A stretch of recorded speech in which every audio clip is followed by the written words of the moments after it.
Yeah, so it's nice to see a lot of people back. I mean, it's a bit of a smaller group. I think you're already all on our newsletter. If you're not, you're welcome to talk to Lydia or me and sign up and know about more future events. Tomorrow we have a watercolour landscape workshop happening in here. There's 4 places left and it starts at 10:30, so if anyone is interested, come and talk to one of us and we'll give you some more information. It should be a really nice event. Or alternatively, if you want to go to Henley tomorrow, if you're going to the regatta, we're opening our gallery there tomorrow. So you can drop in and have a glass of Prosecco and enjoy all the festivities that are happening in the town as well. So this exhibition, Time, Memory and Trace, is 3 artists. Anja Percival, who's a printmaker, Sonia North, who's made all the fabulous sculptures, and then Matt Emmett, who's a photographer, which is such as this one. And I believe that Matt's going to do the entire talk, which is very kind of him. Right. And so, over to you, Matt. Thank you very Looking much. forward to it. Thank you everyone for coming. As Alex has just said, this is Time, Memory and Trace, theme for the exhibition. It's an exploration of, this is my spin, an exploration of transience. For me, when I read the title, I thought, what does it mean to me first of all? I have spoken to the other 2 artists who corroborated what I said, so I think we're all aligned on this. Attentiveness or mindfulness, and our place on the racetrack of life. So it's really said, the 3 me, Sonia North, who's a sculptor, and Anja Percival, who's a printmaker. Okay, so I got into photographing places like this kind of by accident. A friend asked me for a photography lesson, and I did the first lesson in his back garden.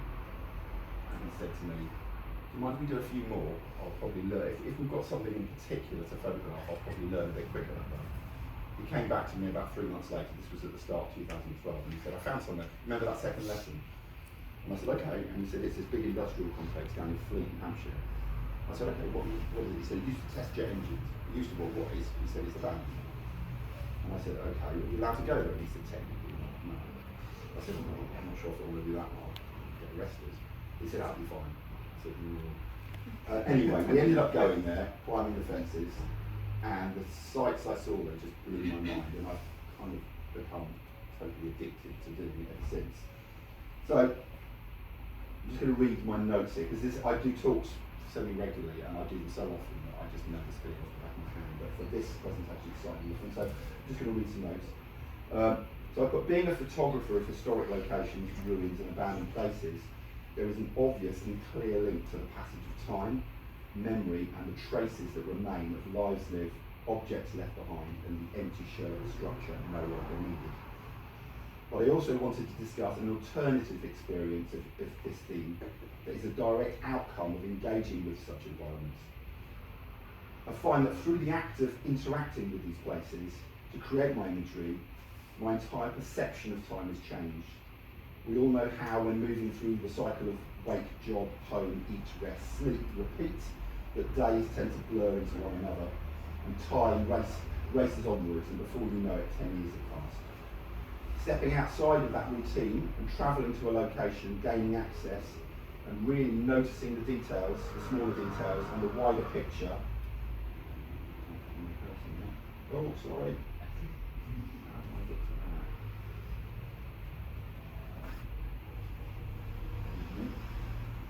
Capitalize. Okay, I'll actually read. Okay. To make it up.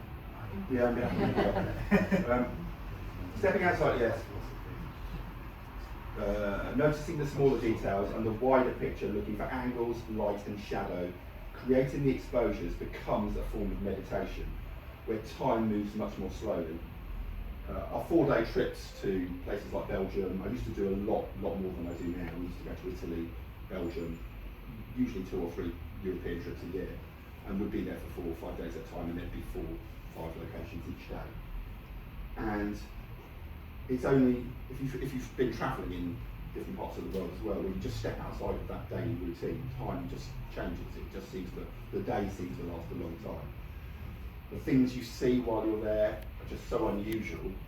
I think it's just given me it's made my life feel very content and happy. I've found something that I really care about, and it's really enriched me. Can't make me forget, so we'll move on.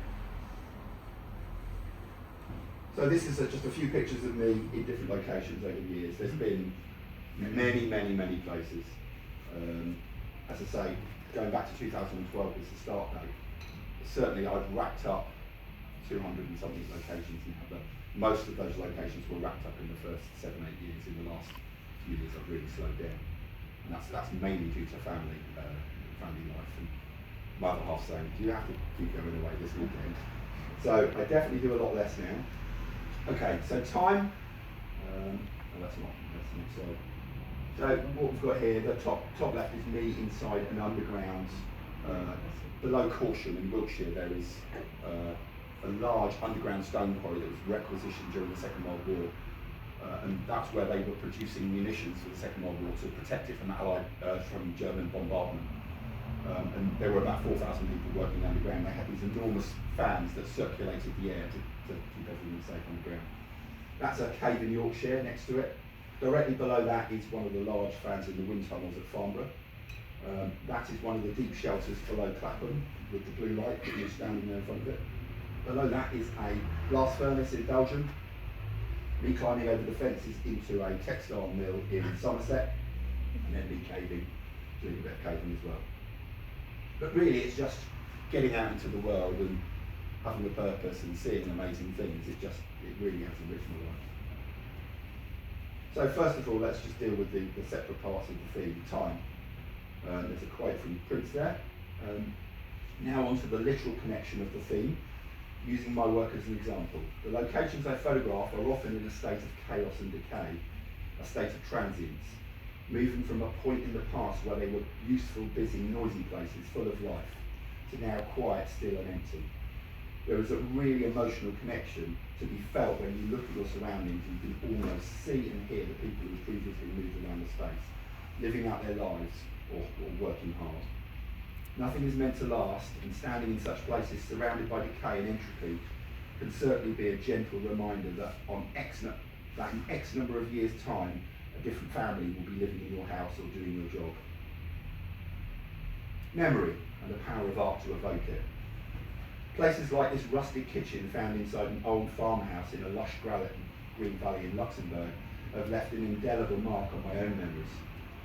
But in the act of capturing it and then sharing it with others through my social channels or art shows, that I find the most rewarding of all the outcomes.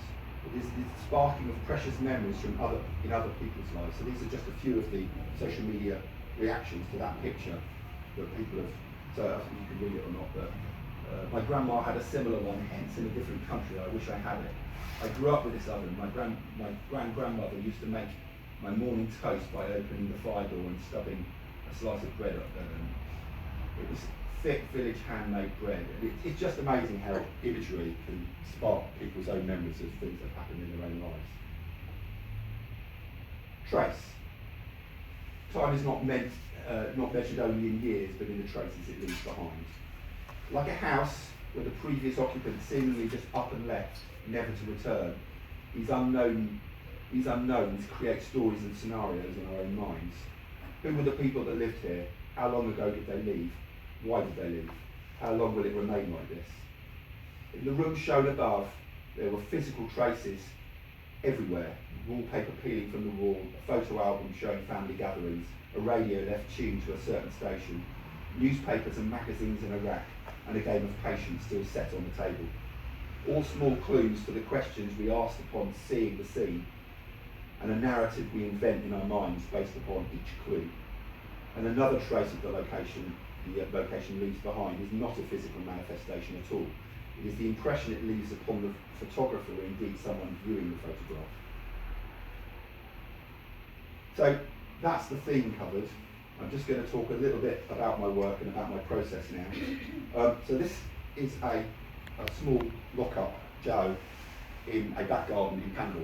If you've driven down the hill from Upper Basildon and you're just coming down to the church, and there's a hedgerow, there's just a conical roof, you can just see it above the hedge there. I've driven past it so many times, and I thought, I do a lot of light painting. I've travelled places and light them using portable lights. And I've seen it numerous times, and I thought, eventually I'm just going to have to ask them. So I turned up one day and said, well, this is what I do. I showed them some pictures on my phone. Do you mind if I come back at night and photograph your lock-up? They agreed to it. So this shot here on the left is what's known as a composite. It's created from 6 different exposures.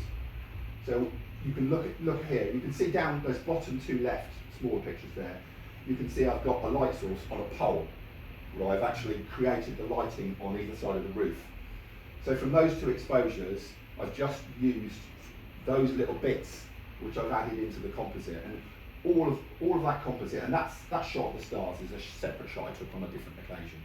I've just added that in. It was cloudy night when I took this, but I just added the stars in for effect.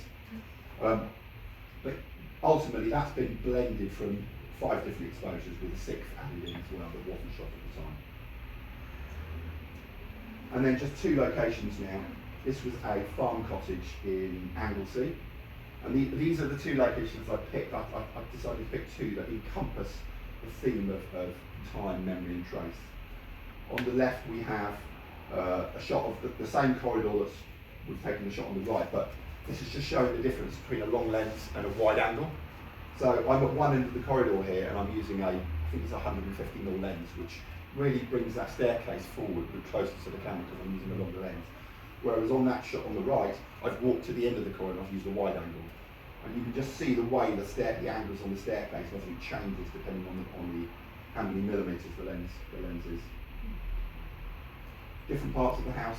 This place was just on its own in the middle of nowhere. I have a friend who lives just outside North Wales, and he will travel into Wales. He reckons about 60% of the farmhouses he spots that are in remote locations are probably abandoned. So what he'll do is he'll look at it on maps, and he'll see how isolated it looks. If he thinks it's a likely candidate, he'll walk up the dirt track that leads to it, smash windows, and he'll knock on the door and find out if there's anyone there. And if there's not, if it looks like it's been abandoned for a long time, he'll gain access and photograph it. And this is another example of one such place that is just like that. So you don't find properties like this very often. It's like it's a eureka moment when you find a place like this, because most places are empty shells, whereas this still had all of the bits and bobs from the previous owners inside it. Upstairs in the owner bedroom there. And now the last location, it's a small chapel, again in Wales. I didn't deliberately just choose from Wales. This is small, they're all over Wales, there are lots of abandoned chapels. So this is in North Wales. It's a really small place, but it's amazing how many shots you can squeeze out of it actually.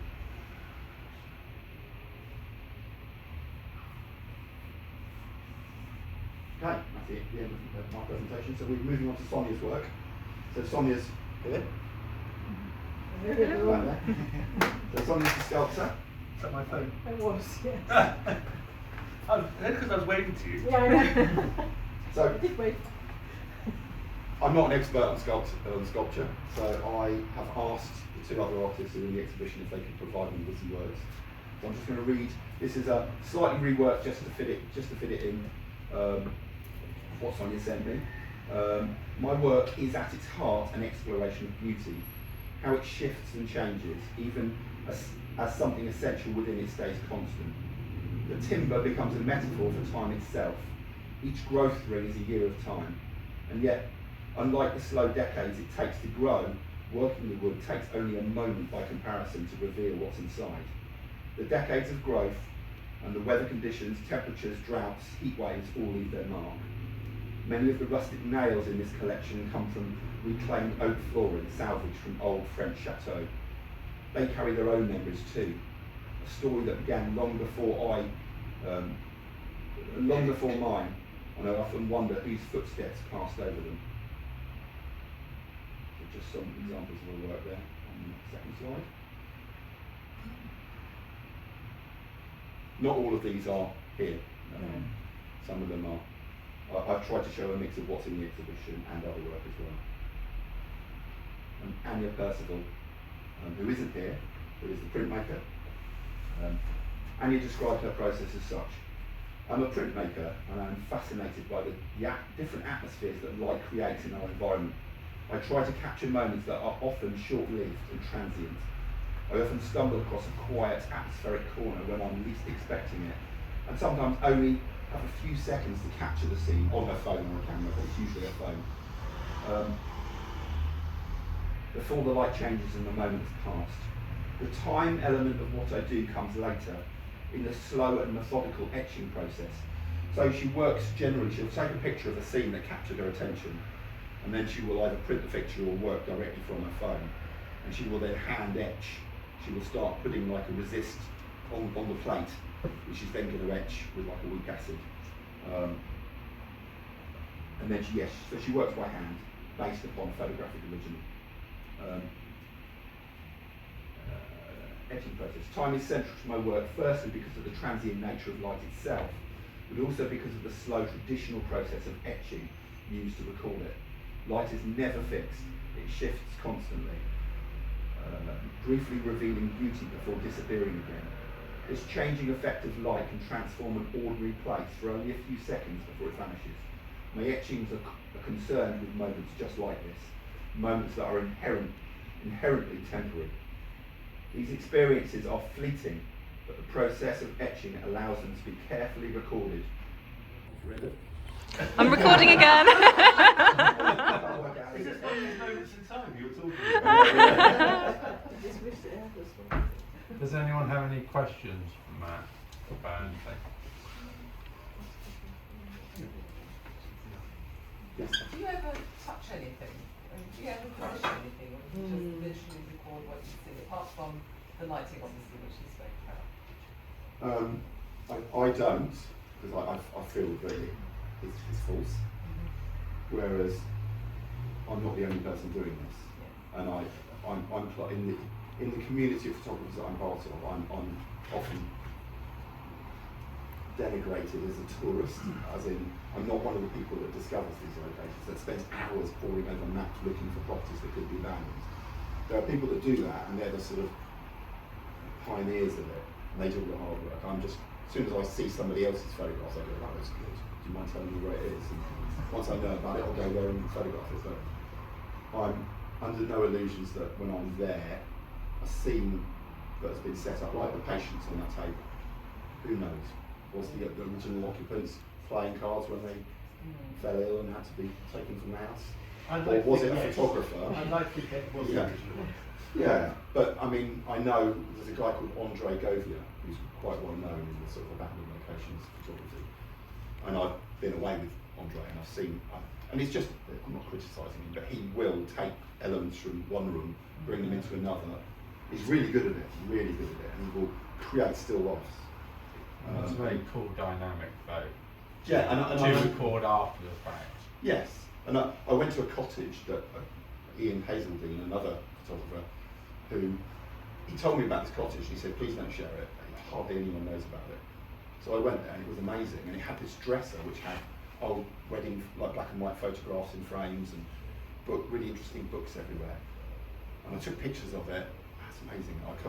And then afterwards, I said, "You're so lucky to," and he said, "No. He said, "Oh, that's all stuff I bought in an antique shop, and I take it as myself." And I set it up, and he said it creates really nice imagery, but it's not genuine. I'm like, oh. I'd taken pictures of it thinking it was the real deal. Did you then delete them? No, I didn't. I've still got them, but I don't look at it and think, oh. It's probably true for most of the pictures I've taken. If a really interesting scene is there, but I just think somebody's probably set that up. But because I don't know, I'm assuming it could be original. It's a bit like AI, but you don't know what's real and what isn't. Yes. Have you, I took a trip up Northumberland coast last year and went to all the castles and they all have different stories and Yeah. ghost stories and histories. And I wondered whether you had thought about exploring something like the castles, because there are so many different aspects of castles and what's within them. And the up to Lindisfarne and this sort of thing. Like Bamber Castle. Yeah, exactly. I've shot all sorts of things over the years. If I really like a particular shot, and I know there's other locations like it, I might start a series. So I've got a series that I started, I haven't done a shot in for ages, but boat wrecks. That was one of my I series. like your industrial heritage, and I think that can stand up by itself just because it is heritage now and we're losing it. Yeah. I think Absolutely. your industrial heritage is very good Right. and interesting because we don't get a chance to see turbines or inside silo towers, and I think it's very good, well documented. Yeah. What is your favourite thing to photograph? What do you? I know it's obviously Really tricky. very eclectic, but is there always something that you come back to that you think this has real soul in it? Probably the thing I've got really into just in the last few years is going to a landmark or a.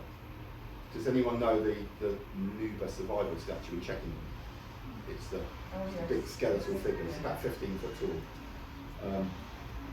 I like going to places like that at night, and I've got powerful lights. And if you set the camera up in the dark, and you open the shutter on bulb, you put it on bulb mode, which basically you press the button, you press the shutter button once, and the shutter opens and it stays open until you press the shutter button again. So you can do infinitely long exposures. So as long as the camera's on a tripod and it's not really windy or anything, it will just record a very still shot.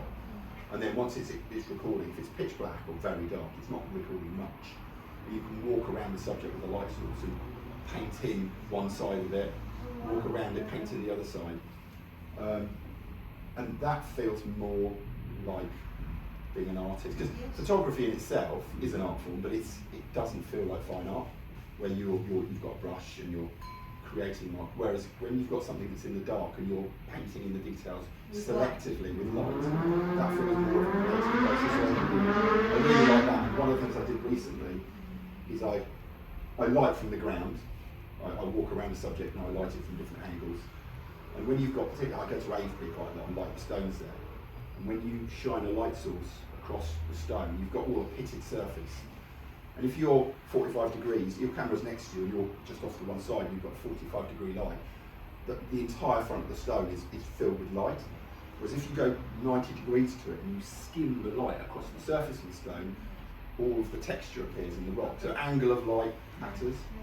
And So you're using light as a brush. Yeah, exactly. That's why it feels more like fine art in a way. But a friend for Christmas just bought me I do a bit of gardening work as well. And he bought me a pole saw, which was I think 4 metre long pole saw. So you bolt all these sections together and then you put the saw on the end. So he bought it for my gardening work, and I just looked at it. I thought, if you take the saw off, you get some gaffer tape. I could stick one of my lights to the end of it, and I thought it's probably not long enough. So I bought a second one. I said, where'd you get it from? He said, it's just Amazon. So I bought the exact same one, and because it's modular, so I've now got like an 8 metre long pole saw. But I just don't I put a light on the end of it. And 2 saws. Yeah, 2 saws. So if one breaks, then I've got a second one. But I've now been going back over some of the locations I've already lit from the ground and lighting them like a UFO is directly above it.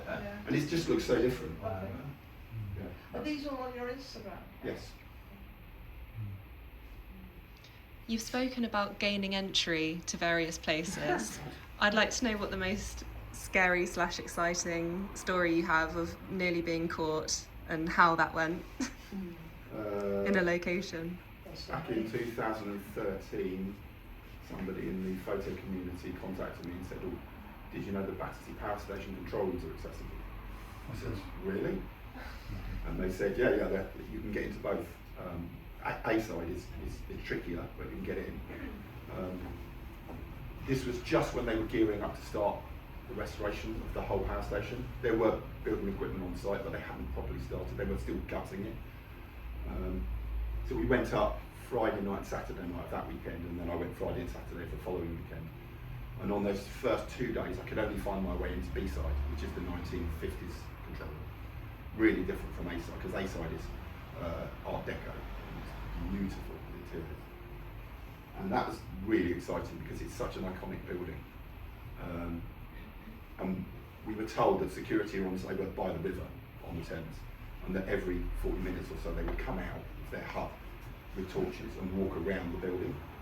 So, and we got into under the railway arches. They were covered in fencing. You peeled the fencing up and peeled it off for one person to get under, and then they had Harris fencing that was like cable tied down. So we just snipped the cable ties so we could then lift the fencing, and then we'd wait for the security their torches to appear in the distance. We were a little way from them, and then the moment they'd gone around the building and then passed out of sight around the back of it, we lifted the fence and broke and sprinted to the building. And the first 2 times I could only find my way into the B-side control room, and somebody else in the community said, "How come I've not seen any pictures from A-side?" I said, "I just can't find a way in." And they said, "Oh right, no, it's tricky." I go, I'll tell you how to do it. So we went back the next weekend and got in again. And the problem with that it's a much more beautiful control room, but it has a set of windows that overlooks the inner courtyard it was an open air courtyard. And when you got there, we were told there was a builder's generator nearby, and if you started the generator up, the lights in the control room came on, so you could photograph it or use your own lighting. So the first time I got there, which was the first of the trips, the second weekend, I couldn't find the builder's generator, so we lit it using our portable lighting. The second time, we found the generator, turned it on, it started up, and the lights all sprung into action. And we were in there, photographing away, and somebody said, "What about these windows?" Just behind us, there was a row of windows with lights streaming out of them, and security walking around the buildings every 40 minutes. And I said, "Yeah, but they walk around the outside of the building. That's overlooking the inner courtyard." And I'm like, "Yeah, I don't know." But what happens if they do pop in and look at the inner courtyard? And we're like, "Oh." We'd heard that if you did get caught there, the police were called in. So it was quite nerve-wracking. And on that last trip, we were just sort of toward the end. We'd been in there a couple of hours photographing, and then we heard a door open and close nearby, and then footsteps approaching the door to the control. We were like, "Oh!" I started packing my tripod up and getting the camera off, thinking I'm not letting them confiscate my memory cards. I want to keep my pictures. And the door opened, and we were all like, "Oh," deflated. And 3 other photographers walked in. Yeah, I mean anything where you're not supposed to be at any of them, but when they're high profile, I guess, and you think, "Oh, I could really get into trouble for being here." It just adds an element. I don't go for the thrill, but it is. I go there to take pictures, but when there is an element of risk, it can be quite thrilling. I've at the jet engine place, that first location I ever shot, security did come into the buildings. Some places security are not allowed to go into buildings because of liability risks, but they did used to come into the buildings at that first location. And I remember we heard some shouting, somebody going, "Right, anyone in here, come out now."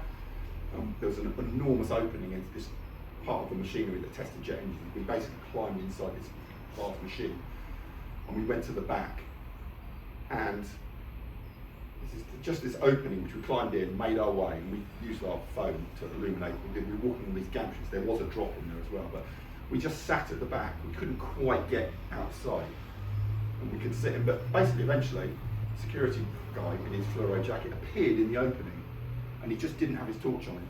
If he'd have shone the torch on him, it was pitch black in there. So we were looking at him, could see him really clearly. He was about 20 feet away. And he was like peering into the darkness at one point, looking right at us. Couldn't see us. And then he moved on. And we were like, "Oh." So it can be really quite exciting. But, yeah. Brilliant. We were in a castle in Italy, Sanzano it's called, it's in Tuscany. And it is, have you been to Alhambra in Granada? It's Moorish architecture. So the first floor, it's got 3 floors, it's got a basement floor, which is bare. The first floor has got about 70 rooms on it, and each room has a theme. There's a peacock room which has a wall of coloured glass mosaic, which light comes through and it casts coloured shadows or coloured light. It has its own Instagram account. Sanzano, yeah. It's really worth looking it up. Every room has got its own theme, and it's stunning. And we were told that if you climb onto the balcony, there's 2 balconies at either end of one side of the building. Climb onto the left balcony, and just shake the doors that lead onto, and they open. You just give them a shake, vibrate them, and they just pop open. So we got there, did it, went in, and you're always told to do the location you most, if you're away, if there's one location you don't want to fail at, do it first thing in the morning while it's really early, and that way nobody will see you making your way to the location. So we did that. We were walking up the hill. It's on a hilltop basically, like a lot of the range properties in Tuscany are, because they want to show them off and be seen from miles around. So we were walking up this dirt track to the top of the hill. The only reason you go up there is for the castle. And halfway up, there was a guy stretching in his jogging gear, and we walked straight past him with our tripods over our shoulders and our bags on. I said to Dan, do you think that matters? He was like, what, that guy? He said, he's just a jogger, I wouldn't worry about it. But what we didn't realise was there was a whole, like the village at the bottom was quite tight knit, and people just keep an eye out for things like that. So we were reported straight away, and we were inside for, we always do like a walk around festival to see what's there. So we walk around the entire property, and then once we've done that, we say, right, let's start taking pictures. So we did the walk around, and we'd been up to the top floor and realised it was pretty bare up there. But what we had spotted was a ladder going up to this little dark hatch, clearly into one of the roof spaces. And I took one picture that day. That's all I got.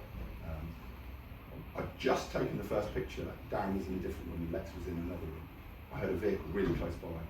I went to a window and I saw a van go by underneath, and then another car, and then a moped, and then another car. And I ran to Darren and said, there's people outside now, we need to go. And he said, yeah, I thought I heard something. And he said, well, where's Lex? He said, he's in the central room. And he was in there doing a panoramic, so he taking a picture, and then he was panning the camera, taking another one, and he was going to stitch them all together. Just halfway through his panoramic, and he said, pack your gear up now. He said, I'm halfway through a panoramic. I said, pack it up, or I'll grab your tripod for you. So he picked his tripod up and he said, if they know we're here, they're going to be watching the exit point. I said, okay, what about that hatch? So we rushed up, and as we were leaving that first floor, we could hear the doors being unlocked on the floor below. We raced up, climbed the ladder, and there was like a vaulted space. Halfway along the space was a wall with gaps either side of it. And we were crawling across the wooden beams.